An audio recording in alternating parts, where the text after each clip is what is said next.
So basically, I farm for a living now, and even though I'm outside with the plants with nature every day when I come home, I come out here. It's a peaceful place.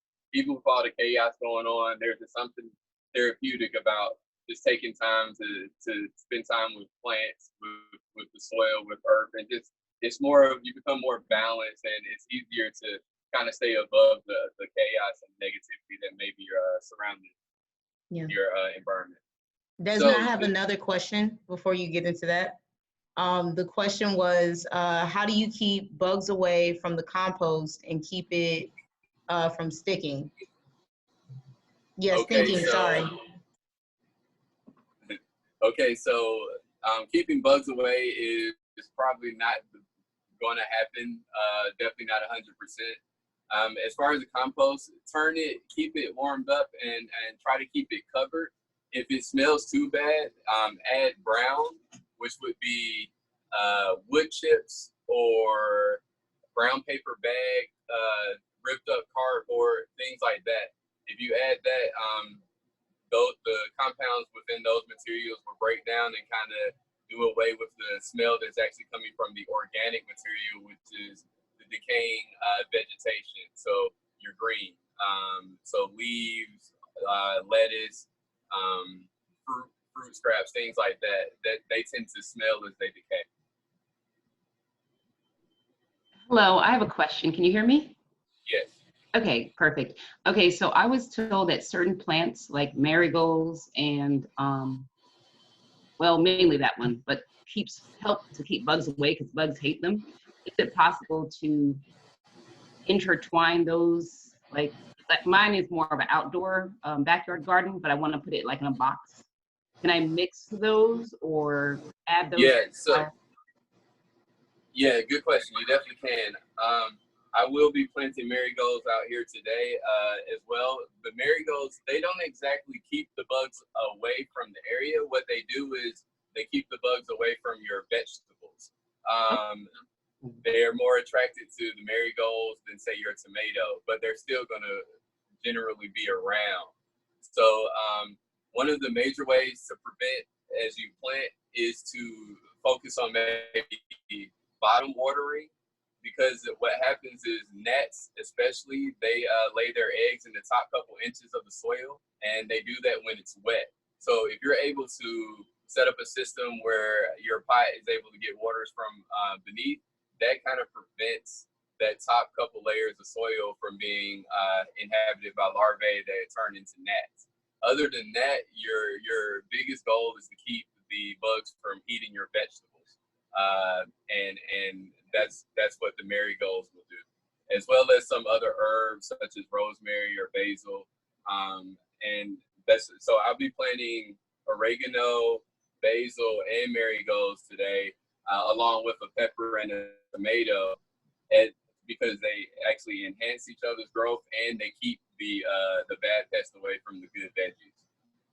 But you have to understand that, especially in an environment like ours, if you're planting vegetables and generally the insects only have trees and grass to eat, you basically have the best restaurant in town. So they'll be coming. Yeah. Okay. And one quick. Go ahead. Oh, well, I'll be real quick. I'm very new, as I told the person that invited me the other day. So I've been looking the last few weeks, and I keep seeing like moisture control potting soil. Is that a necessary thing? It's supposed to help, I guess, if you're not watering it enough. I don't know. Moisture control. I tend to stay away from the moisture control. Some of that is actually increased biochemicals and certain additives in the soil. Okay. That aren't natural. You just want a good, well-draining soil. You don't want to keep moisture. You actually want the moisture to flow through, and you want it to be evenly damp throughout the root system. So what's more important is making sure that whatever you're planting in has water holes beneath it. You want to drill holes, or I usually use a hammer and a nail, and I'll just put a few holes at the bottom of the bucket, or this has metal mesh underneath, so it's wide open, so air can pass through and water can flow out. When planting in containers, you're going to have to water more frequently than you do when planting into the earth directly. Things like humidity, wind, heat, they're different when you're planting in a container, so it dries out more often. I tend to actually water my plants every day, at least every other day, and just let the water until you see the water flow out, and that means it's moist throughout, and keep it going. Can you hold up that bag again? I was trying to take a picture. The potting soil and and can you tell us where you got it from? Yeah, this is just Kellogg's organic potting mix. I got this at Home Depot. Thank you. Okay. Can I ask a question? Yeah. Sure. Do you have plants that grow well in low light? There's so many trees around me. I'm having a sun deficiency issue. So, do you have any suggestions for like plants that would do okay in low light? Low light would probably be better for more of the leafy vegetables. Things that fruit have flowers, and those need the sun. So if you look here, so this is a pepper plant, and this is a pepper flower. Flowers are powered by the sun, and this flower is going to turn into a pepper like that. So if you don't have sun, fruiting plants like peppers, tomatoes, things of that nature may be difficult, have stunted growth, or they may not produce enough vegetables. So I would suggest things that grow well in the shade would probably be like your lettuces probably grow a little better.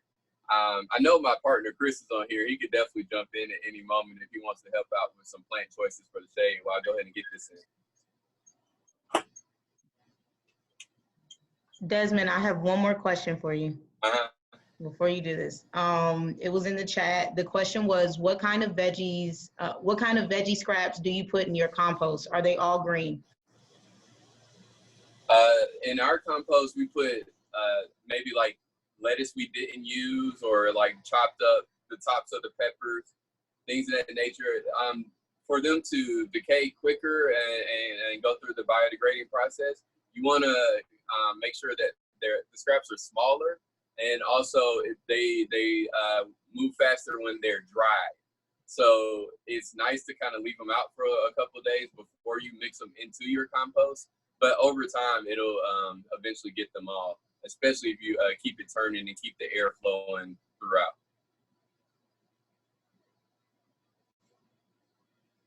I have a question. Mm-hmm. So I have a 4x8 box, and I'm trying to figure out how much soil I need to put in it, and I have a bunch of transplants that I have to get out of the transplant to transplant them before they're no longer good because they're growing. How do you calculate that? So if you're just grabbing bags, let's say this, like I said, this one's about 2x2. This took for the level that I have it right now, approximately 12 or 13 gallons, this is a 5-gallon bucket. So about 2.5 of these to fill this space. As far as like the bags, let me see how many quarts are in here. Or should I be going somewhere to get like a dump, like a compost, or a topsoil dump on my land so that I can use it? Because I want to make. If you're really into it, it's more cost effective to get a bulk supply than to buy a large amount of bags. So then you always have access to it. And once you get it done, even what you don't use, you can work that into a compost pile, and then that'll grow in time as you continue to garden. Do you know, or does anyone on this call know where I can get that? I'm in McDonough, Georgia. I'm like 30 minutes south of Atlanta. Yeah, so if you just after this, shoot us an email. We'll definitely put you in contact with some of the people that we have worked with, or some people that we can get in contact with that can assist you. Great, thank you. I appreciate it.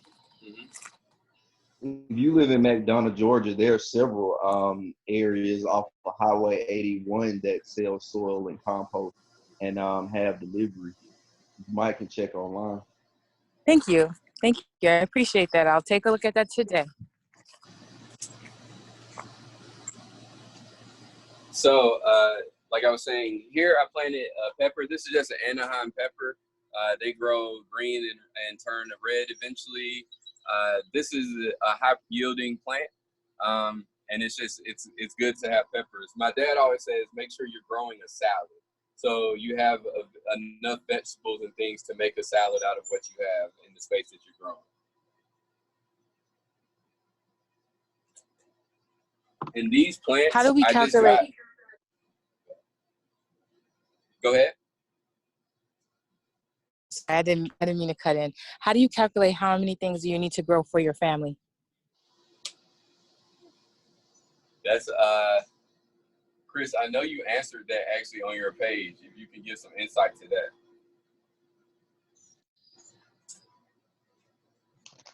Yeah, typically you want to have about maybe by 25 by 10 amount of space. But usually the average person can eat for a year off of a sixth of an acre.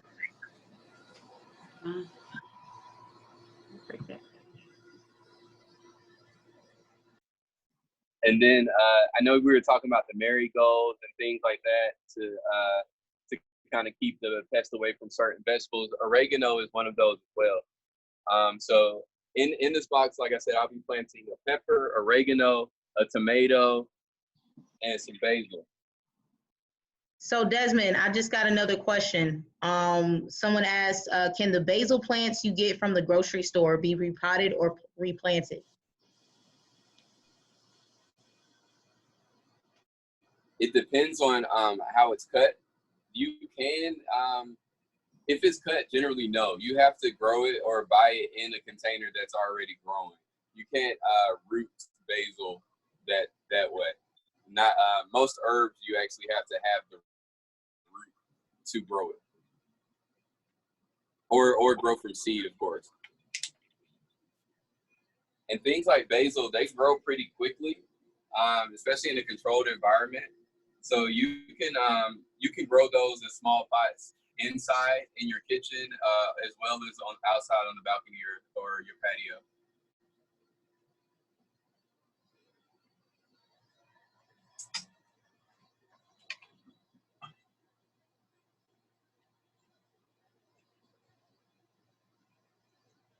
And now, like I was saying, I'm just spacing these out.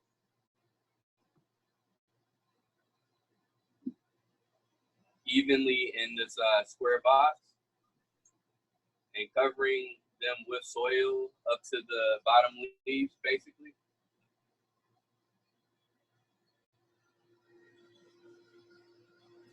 I have another question.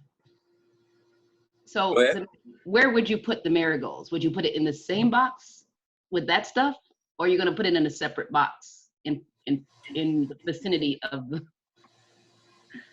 Good question. The answer is both. I actually have some planted over here. We have some more somewhere else as well. And I'm also gonna plant some into this box as well. The more the merrier. The marigolds generally smell pretty good. And when you cut them, they come back. They make good flowers for bouquets and things of that nature as well. So it's a good flower to have. It lasts for a long time throughout the season, and it produces quite a few blooms. Are they perennial or annuals? They're annuals, and actually, they're also great pollinators as well. So they do attract bees and butterflies too. Thank you. I'll just add as well that I believe marigolds are really good topically. So if you do have marigolds, or if you plant them and you want to use them, like make infused oils and stuff with them, they're really good for like cuts and burns. So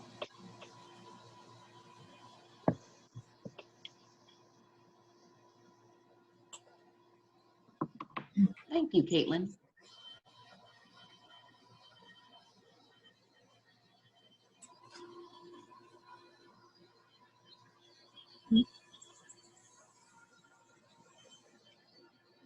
All right, so here we have planted, installed now the tomato, the pepper, the oregano, and the basil. And now to add the marigold, I'm just gonna put this in the middle in this situation.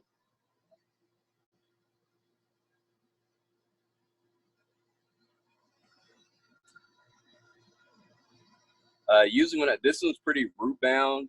You usually want to get them in the ground before it has this many roots, but I always try to at least give the bottom roots chance and room to spread. So I just kind of break it up at the bottom there and then make sure that they get good soil coverage.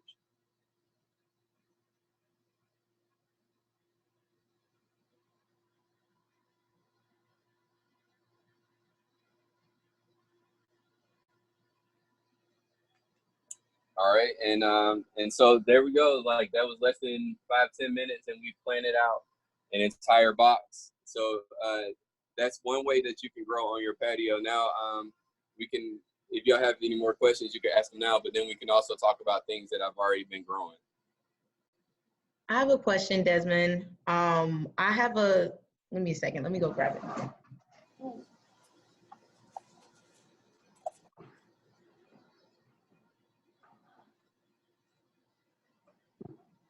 So I have this, which is like a little water jug. And so I was planning to cut off the top of it and poke some holes in the bottom and put my kale plant in here. Would you recommend that or no? Yes, I would recommend that you use anything that has the space for the roots, especially when you upscale and use things instead of throwing them away. It's a more sustainable way, and so you're recycling and you're growing. So that's always a benefit. But just make sure you have those water holes at the bottom. So, and sorry to add on to that question, I was gonna add kale, and then somebody told me that mint was also good for keeping critters away. And I do have some mint, so I just wanted to ask you about that too. Would you recommend mint? Mint is good as a pest control type of plant as well. The only thing is it can become invasive when not controlled. Mint will continue to reproduce a lot of varieties, and you might bite off more than you can chew. But if you're just growing in like a container, that's more controlled, and you can kind of pick from that frequently and manage that better.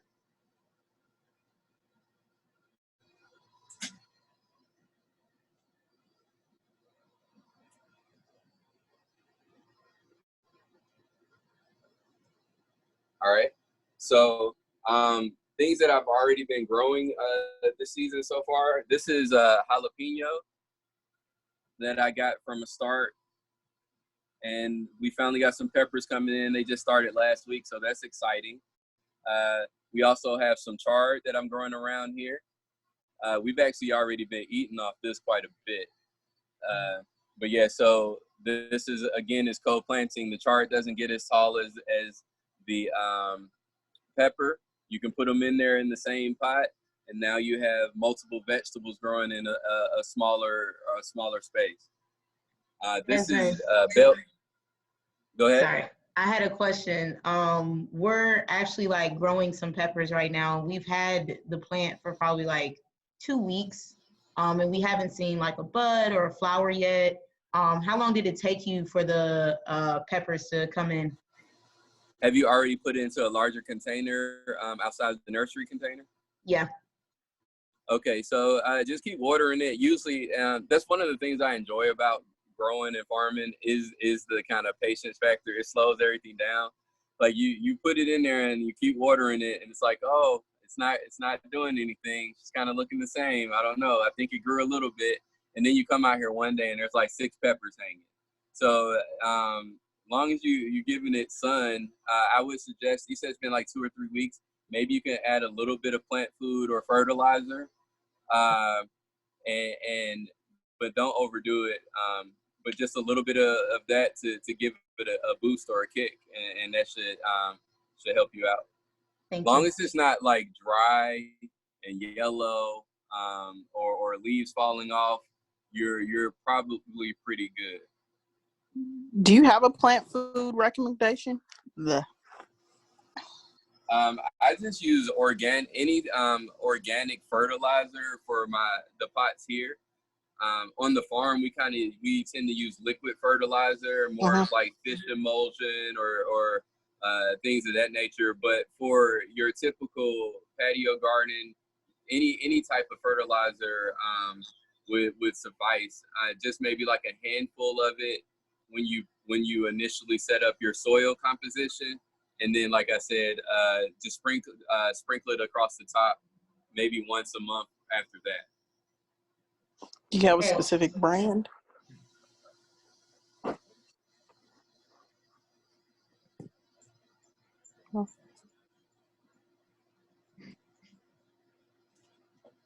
I'm sorry. This is what I'm using right now.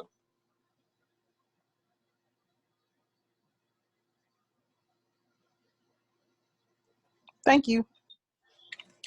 You're welcome. And yeah, more about what we're growing right now. Hold that bag back up, please. Yeah. Thank you. Michaela, go back to the bag, please. It's not, for some You reason. see it? Not, yeah, I think Chris, go ahead and mute yourself, and then his will go back to the bigger screen. And Desmond, talk for me, please. Yeah. So also, you want to know when it comes to fertilizer, there are three elements that are important: your nitrogen, your potassium, and your phosphorus. So most of them you want to keep it balanced, and so you just have to know what type of soil composition you have. This one is a 4-6-3, so it's pretty balanced, but you just kind of gotta keep an eye on your soil. If it wilts or change colors, it might need more nitrogen. If it's turning purple or something like that, it might have too much phosphorus, so you might have to counteract it with something else. And if it's not growing at all, a lot of times that may have to do with like lack of nitrogen as well. So those are just some of the things that you want to look for.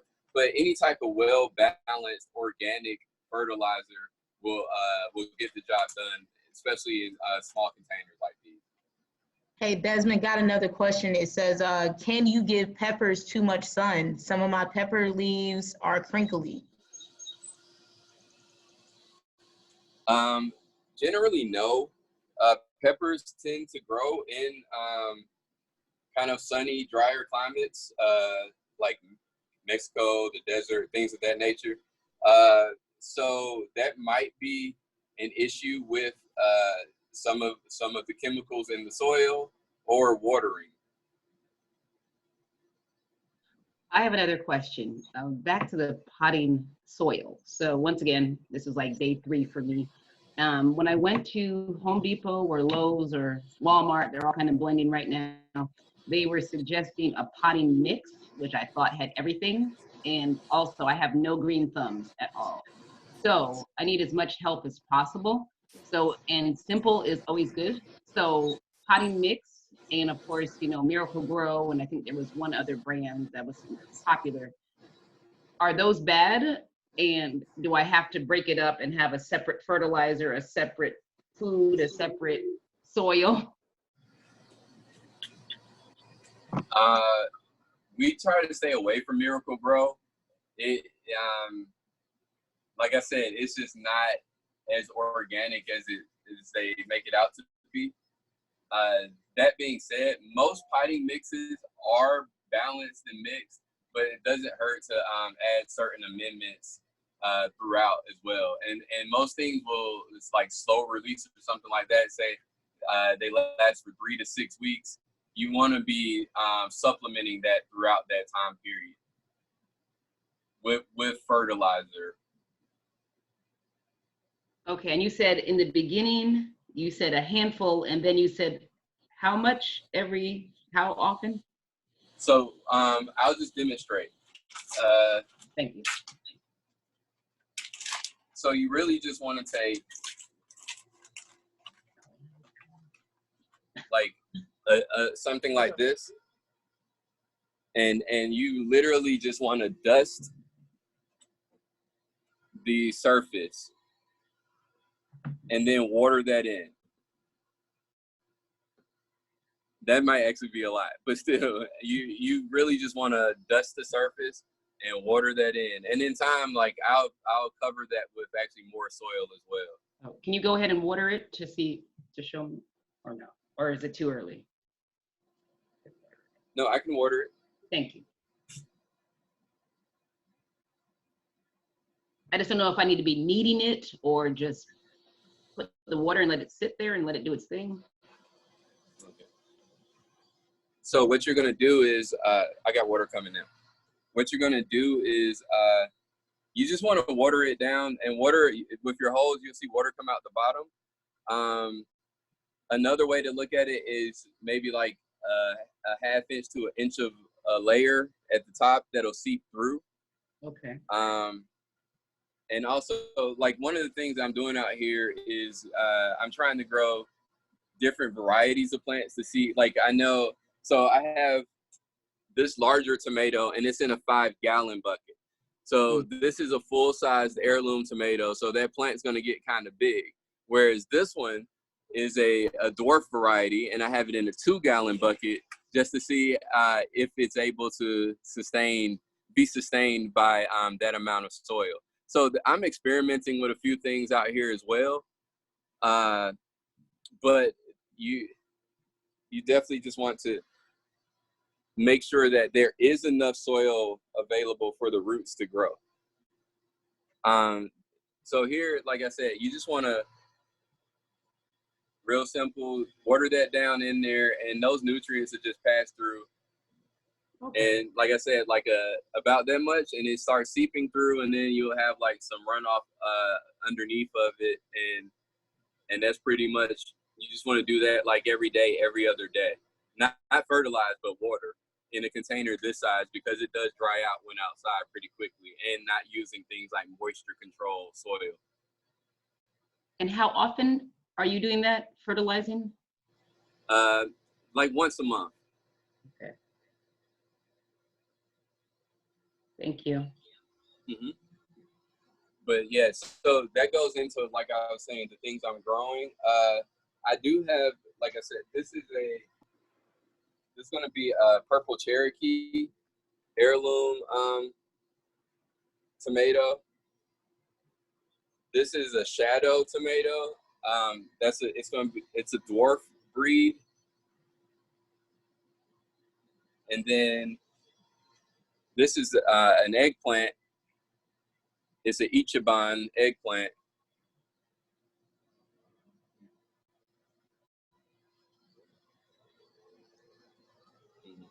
And so, like, it's just nice to be able to grow our own food right here. We're vegan, so we just grab a lot of this straight out and put it on a plate, rinse it off, put it on a plate and eat. So yeah, that's what we're growing right now. Thank you, Desmond. And Chris Lemons is on. He's the other co-founder of Gratitude Botanical Farms.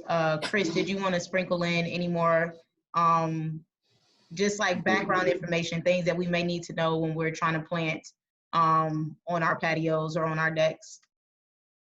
Yes, there are a few questions here regarding soil composition and also, about organics.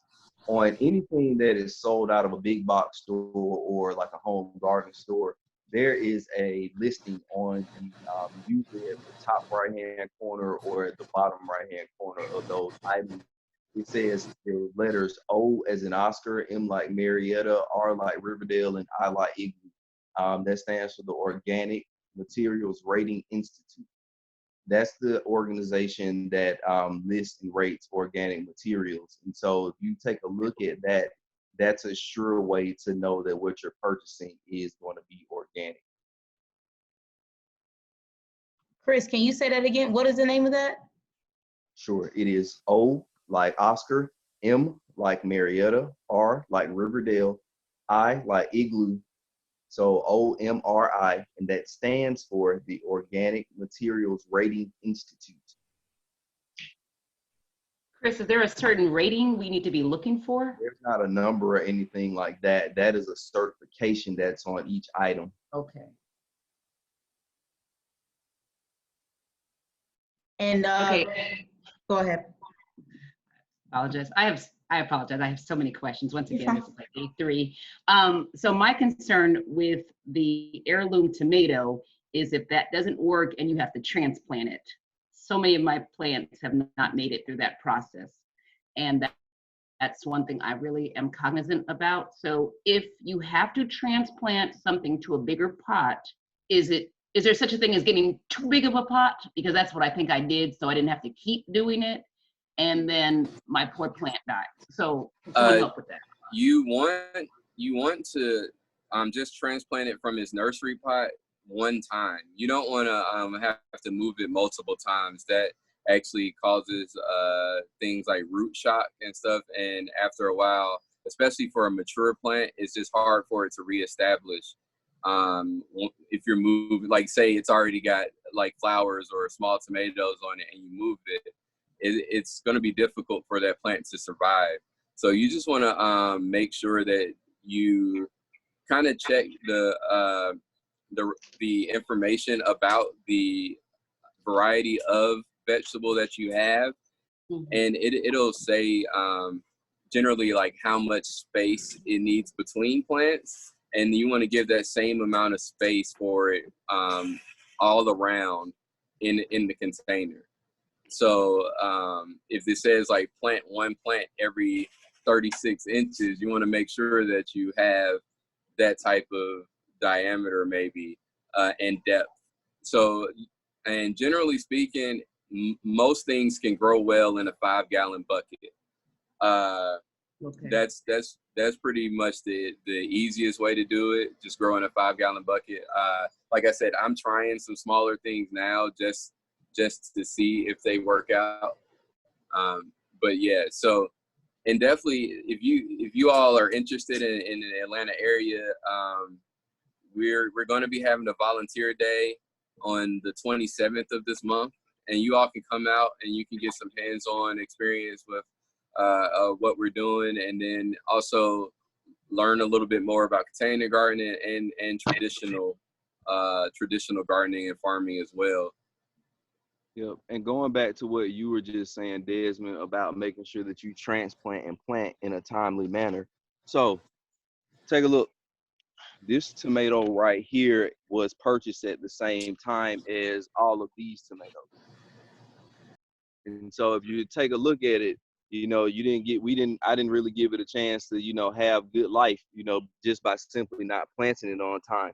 If I put it down in the ground, more than likely it's going to recover, but, it probably won't, produce as many tomatoes just because it didn't go down in a timely manner, like Desmond was saying. So, again, all of that tomato that you just saw was purchased on the same day that all these were, but they just got planted differently.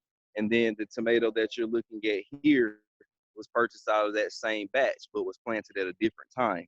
So plants and things like that are going to develop on their own cadence, depending on when you get them down in the ground. But for optimal performance, again, you want to make sure that you have it put down as soon as possible when you purchase it from the store. Hey, Chris, I had another question. When Desmond was talking about the fertilizers and the numbers on the fertilizer, like 3, 4, and 5 and things like that, is it best to get a fertilizer with lower numbers or a fertilizer with higher numbers? Truthfully, it depends on what you're looking to fertilize. Some things they just tend to want to have like a little bit lower numbers. So say for instance, you were doing like plant starts or seedlings or something like that. You want to get something that is like low as possible because you don't want to burn those seedlings up or shock them. I know sometimes when we over fertilize, you might see that plant look like it's burning. That's actually because it is just because of the chemical exposure. So when we, just depending on what you're doing. So I'll give you an example. Desmond, put your camera back up too, because you have some so the things like tomatoes or like what's behind me here. and I'm in my home garden just for reference, everyone. These are sweet potatoes. So these require a lot heavier dosages of fertilizer when you actually go to, put it down in the ground. So you can use like liquid fish emulsion, just like Desmond was saying earlier, or you can use like granular fertilizer, which Desmond also showed you an example of. And also, Desmond, if you want to pull it back up, the actual logo for the organic material is rating in the middle of that, looking to see what it looks like. Yeah, it's if y'all can see, it's right there. OMRI. Can you all see it? Yes. Yes.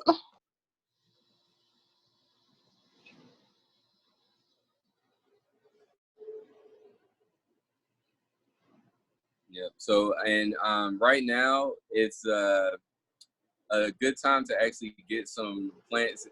It might not, it's kind of late in the season to start them per se. However, they're on sale a lot of places. The summer plants, so things like peppers and tomatoes, eggplants, those things are discounted right now. I know Chris told me he saw some at Walmart for like 75 cents. So if you all are looking to get in there, this is a good time to do that as well. And then we have a few plants out at the farm right now. We got some elderberry for sure that you all can plant. We have one growing in a container, so a couple growing in containers, so they'll do pretty well with the proper amount of space and leg room for those roots to go. And yeah, so if y'all are interested in that, like I said, come to the farm. I think I'll be out there tomorrow in the morning, and Chris will too. So I think we'll be out tomorrow between 10 and 3. If y'all just wanted to come say hello, maybe purchase some vegetables. We do have some collard greens that are looking amazing right now. I'm pretty sure we have a couple people that can vouch for that here. Yeah. And so come see us if you all have some time. Desmond, I got another question. It says, do you have to change the container from the store, or can you leave it in the same container you purchased it in? You always want to change it from the container from the store. That's usually the container where it was started, and there's just not enough room for the roots to grow. Like Chris was showing you in his home garden, how there was one with stunted growth, and compared to the ones that came in the same batch that got transplanted at that time. So you definitely want to always take it out of that nursery pot and put it into a new home. Got another one for you. Yeah, she just said, can I snag some elderberry plant tomorrow? Yeah, he's out there. Yeah, definitely. And we do have syrup available as well. So if you just want to purchase the syrup, because a couple of the elderberries may fruit this year, but a lot of them, it's a long game. You're going to get some fruit off of it next season. But we do have the syrup that's already prepared, available currently. Where do you post the places you're going to be, like tomorrow, and also the volunteer information? Is it a Facebook page or? Okay, so yeah, you can follow our Instagram. That's where we are most active. It's Gratitude Botanical Farm on Instagram. Just type in Gratitude Botanical. You should see a G, and that's us. And then at the same time, you can check our website, which is Gratitude ATL. I see somebody take some elderberry syrup right now. We on it. Yeah, you can go to our website. It's gratitudeatl.com. And there you're able to purchase a few things. And if you don't see it there, just contact us through the website or through DMs or email address. Our email is gratitudebotanical@gmail.com. And definitely reach out to us. We're always available, always happy to speak with people. And we look forward to seeing y'all out on the farm. It's always a good time to have some company. Guys, I just put in all those sites you can reach Desmond at on Gratitude on Instagram and their website and their email. Desmond, I guess before we close out, I did want to ask another question. Do you all like come out, and Chris, you can speak on this too as well. Do you all go to other people's homes if they're looking to plant in their front yard or in their backyard and like help them with testing the soil or we do. recommend people? Mhm. Yes, we do home garden and patio garden consultations. I actually have one tomorrow that I'll be doing over in Oakland City. So if anybody is ever interested or looking to set up a consultation, we do charge for that. But you can reach out to us via email or drop us a line on our social media. We'll be happy to get back to you. Did anybody have any questions about planting recommendations or anything? Or what to choose, because really right now we're going into summer, but the majority of the purchases you want to make are things that are going to be ready for the fall right now. I just had some about like low light plants. Des said mostly leafy greens, but Yep. there's no specific leafy green, any of them? I don't know. So what you would want to do, if you have like a low light situation, you probably will do better with like lettuces and microgreens. So focus on planting things like that. Microgreens, you can choose from a different variety of leafy greens that you grow your microgreens from. So say, for instance, if you wanted to have a little bit of kale, you could choose kale and grow them, as microgreens. It's something that you would have to do a lot of turnover for, but you get a lot of bang for your buck as far as nutrient content for your vegetables growing microgreens. Okay. But if you were to choose something like cabbage or I don't know, maybe Brussels sprouts, you wouldn't have enough sunlight to really see those crops come to full fruition. Okay, good to know. Thank you. You're welcome. Very well. What time of year do you for Go ahead. next year? What time of year do you need to start planting for like the summer bounty? If you're looking to have a summer bounty, typically you want to plant through like March through April, because if you think about it, most of your plants and produce come to maturity off of 90 days within 90 days. So typically if you were to purchase like a package of seeds or something like that, you want to count forward 90 days to see if it will be ready.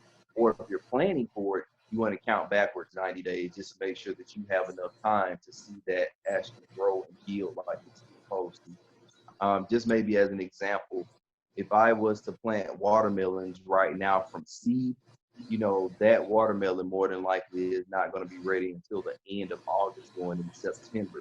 So it's probably not going to be that big, maybe not even that sweet.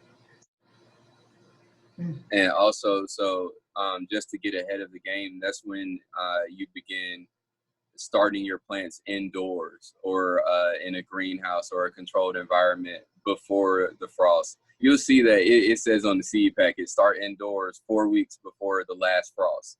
So you might want to start growing those in seed trays at home, maybe in late February or something, just so as soon as the cold breaks, you're able to get them into the ground immediately in order to have a harvest throughout the summer and not just like one or two big ones.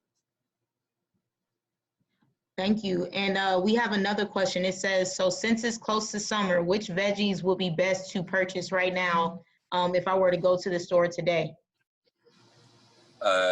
You want to think about almost like Thanksgiving. So things such as sweet potatoes, squash, carrots, carrots maybe even a little later. But these are things that are going to be more August, September, October harvest. Do we have any more questions? I actually have one. Mm-hmm. So I bought, well, this isn't really veggies, it's a rose bush that I bought, but my roommates used fertilizer and now there's mushrooms growing in my soil, and so I want to know if that means my soil is rotting or do I have to throw out the whole plant? No, mushrooms grow from organic material. So that's not a bad thing. On the farm, if we see mushrooms, it usually means like an animal probably scat somewhere across something and was there. So like that's what fertilizer is. So that's not a bad thing. Okay, good. Because I really didn't want to throw it away. I think, and I think Chris put some more vegetables in the chat. I can't really see it though. Yeah, he did. He put cabbage, collards, tomatoes, and winter squash. Another thing I wanted to ask you about was neem oil. A lot of people are telling me it's really good. If your plant is looking like a little deficient or anything, where can I get it in like the best organic version of neem oil? You can buy neem oil. You can buy the. Go ahead, Desmond. You can buy those at most big box stores. It's just organic neem oil. Usually that's used as organic pest control. So say if aphids are eating through your leaves and you come through and you want to get rid of those wholly and quickly, you'll use some agent like neem oil instead of a chemically based pesticide. And I know we keep talking a lot about big box stores and things like that, but there are local businesses that sell those kinds of things too, guys. So, many of us, we go to natural product shops and African shops. They sell neem oil in those places as well. You would just have to dilute it in water. That's all. But, just to make sure that we're highlighting and making sure we want to support our own and local businesses as well. Thank you for that. Yeah, do we have any more questions? Okay, everybody's looking good. And it's I did called- want to Go ahead. I did want to make sure that we say honor Breonna Taylor's birthday today. Yes. Happy birthday to her. Yes. Rest easy to her, the other kings and queens that we've lost throughout time. And it's not a moment, it's not a movement, it's literally just us. We've been Black our whole life. We're gonna be Black the whole time. So we appreciate the allyship and things of that nature, but definitely for you all, like keep going. We've been here, Yes. Thank you for pointing that out, Desmond. It is so important that we still realize where we are in this time right now. So, like he said, I want to thank y'all for joining. And please reach out to Chris or Desmond. As y'all see, they're dope ass people. Sorry, I'm cussing. They're dope ass people. I love them. They are family for real. Yeah, I recorded this whole session, so it will be up on YouTube. If you guys have questions or have like missed anything, if you do not want it posted on YouTube, or if you have a problem with your face possibly being seen, just reach out to me and message me, and I'll figure out a different way to post it, and maybe just post the audio portion of it and not the video portion. So, yeah, just let me know. But yeah, I want to thank you guys for joining and engaging and keeping the conversation going. And yeah, the next one will be very soon. But make sure y'all get out on June 27th if you're in Atlanta and go hang out with Desmond and Chris, because you'll learn a lot and you'll get some great plans. So thank you. Thank y'all for having us. We really appreciate it. It's been a pleasure. Good job, bro. Good job, man. Yeah. You Thanks, guys, bro. I'm so proud of you all. Thank y'all. All right. Well, we will see everybody later. Peace and love and light.